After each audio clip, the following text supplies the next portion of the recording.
experience. Jesus is very real, and that we celebrate today.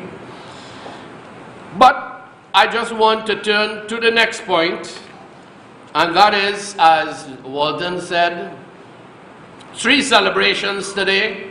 Communion, of course, first Sunday, the Easter celebration, and also the celebration of the 125th anniversary of the Cunupia Presbyterian Church.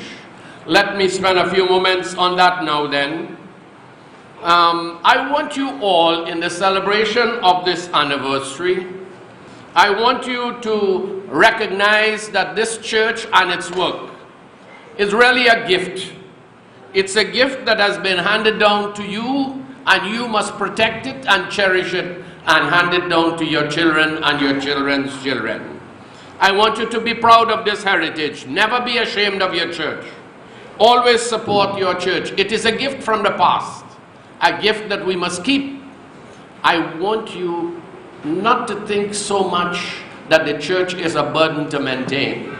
The missionaries who came and all the pioneers who labored here in this community, they did it with love, and we must also support this church and never find it a burden to support the Cunupia Presbyterian Church. And I noticed some people from the east who stood up just now, from all the churches everywhere. I want you to celebrate with Cunupia in your own place when you go back, that your church is a glorious heritage that has been entrusted to our care. Now I just want to leave this thought with you, and I'm glad we have people from other churches here, and through the Hanuman Singh family we are having a broadcast of this program. So there are others who will be hearing us and celebrating with us. Now last night on the news, in one of the television channels, there was a report of what happened yesterday in Port of Spain. On Frederick Street in Port of Spain, bulldozers were clearing the rubble from a church that is 179 years old. Yours is 125. That is one of the most beautiful buildings on Frederick Street, if not in all of Port of Spain. Built 179 years ago. It was sold recently, and it was being destroyed. And you would have seen the picture last night on the television, and those of you who had a chance to drive down Frederick Street within the last few weeks would have seen what remains. There's only in the front a kind of tower that is standing, and if you look very carefully, you will see tears flowing down the face of the tower. It is a story of sadness. It's a very sad story of colossal carelessness in Port of Spain. For us to allow one of the city's very precious treasures in what is called the Port of Spain Heritage Park to be destroyed. There are lessons for you and for me. As long as that little piece remains standing there, the weeping front tower of what was a beautiful building, as long as it stands there, and as long as we read the history of the church, there are lessons for all of us, every one of us, whatever church. It doesn't have to be the Presbyterian Church, that's a Christian church. That Port of Spain debacle is a reminder of what can happen when your faith is taken for granted. Yes, when we don't cherish and protect what we have, especially our religion, our faith, and all our customs of prayers and hymns and prayer meetings and fellowship and community service. If you are careful with that, what we have, that little story and that parable on Frederick Street will be said again. God forgive me if I say today, and I will say it, that's a testimony as we celebrate our 125th anniversary. Drive down Frederick Street before that tower is removed, and I would say that's a testimony of a congregation that has lost its soul. And you have to be very careful. Don't tell yourself it cannot happen to you. We must always be watching. So what does that, there's another lesson I want to remind myself about. The nations in Trinidad and Tobago, our moral structures, yes, that's a physical structure that has been destroyed.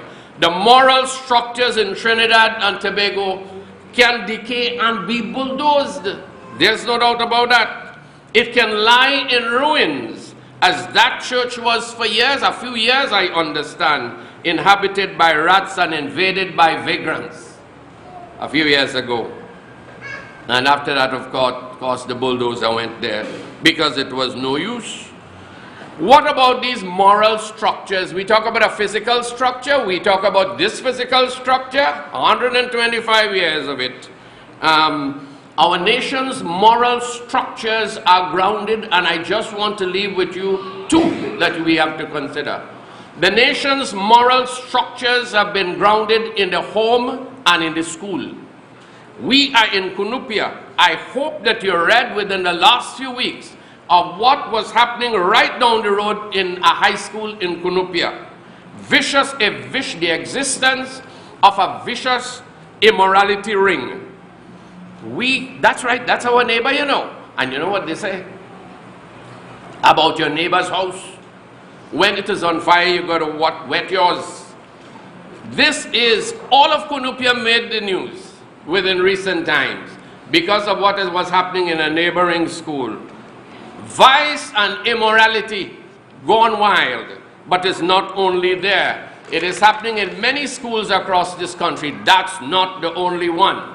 We are not singling that one. Singling out that one. I mention it because it is near to your church in Cunupia. Yes, some of those children are friends of our sons and daughters.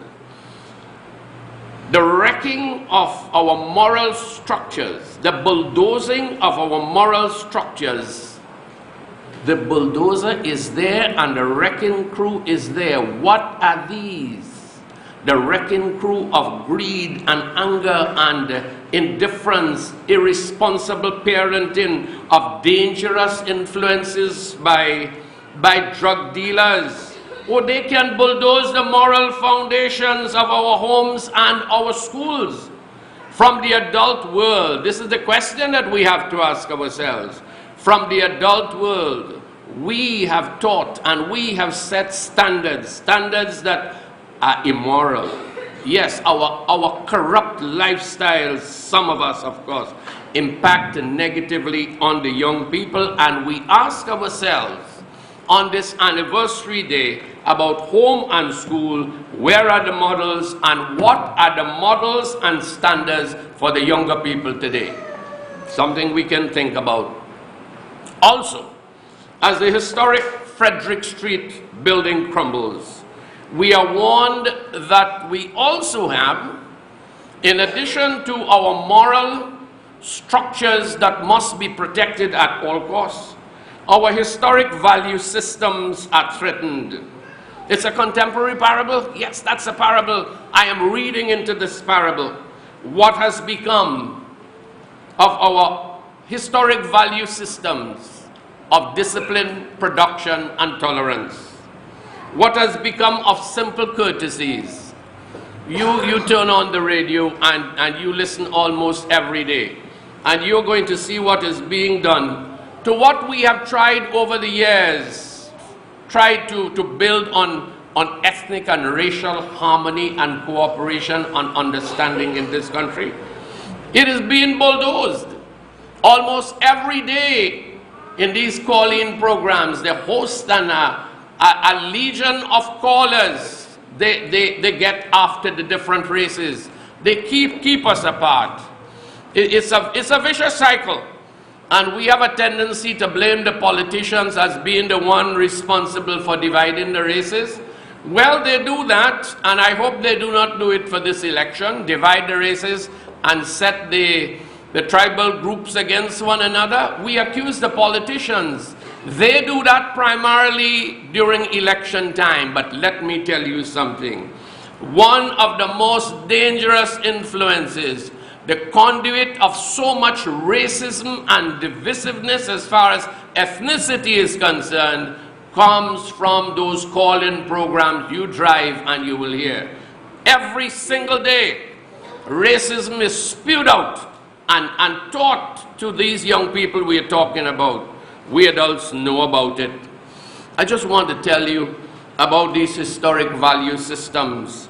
At the leadership level, we have crafted our constitution, yes, with guarantees for all. And recently, you have been reading about a code of ethical political conduct. You have been reading about that, a set of rules, not only for national elections. This code of ethical political conduct is something that is there. It is a strategic document to preserve decency, mutual respect, and to protect the rights and freedoms of others. And you know what has been happening within the last year? I don't have to tell you. At parliamentary level, the ink on the code is not properly dried, and sometimes all hell breaks loose. And people have been asking, so what happens to the Constitution? And what happens to the Code of Political Conduct? Dishonoring the Code of Ethical Conduct, any code at all, does not negate its intentions and purposes. It remains. Don't you ever forget that. Many people have been saying, so what will happen to the code now? The Code of Ethical Political Conduct.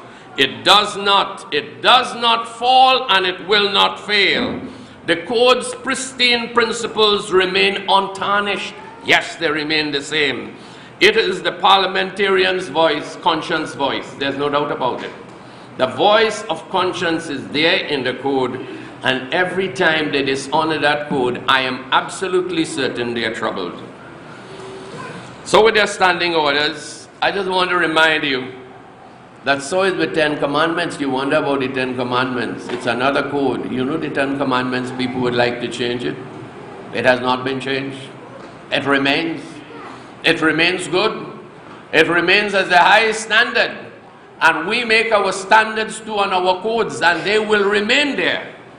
The culprit is not the code.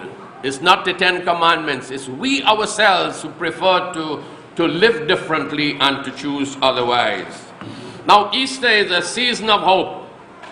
And despite all the problems we have and all the difficulties we have, this is a season of hope, and we have to continue as a nation guided and grounded in hope. Hope for better things. And I pray that God will bless all of us, that we will make our own contribution in the home and in the school, in the workplace, whether in the public service or private enterprise, that we will do our best to ensure that this nation continues to be a powerful society, a society guided by the highest and the loftiest principles. And this is why Jesus came, and this is why he gave his life, in order that there could be reform, in order that hearts will be changed and lives will be changed. I pray that God will bless us all and be with us. Now,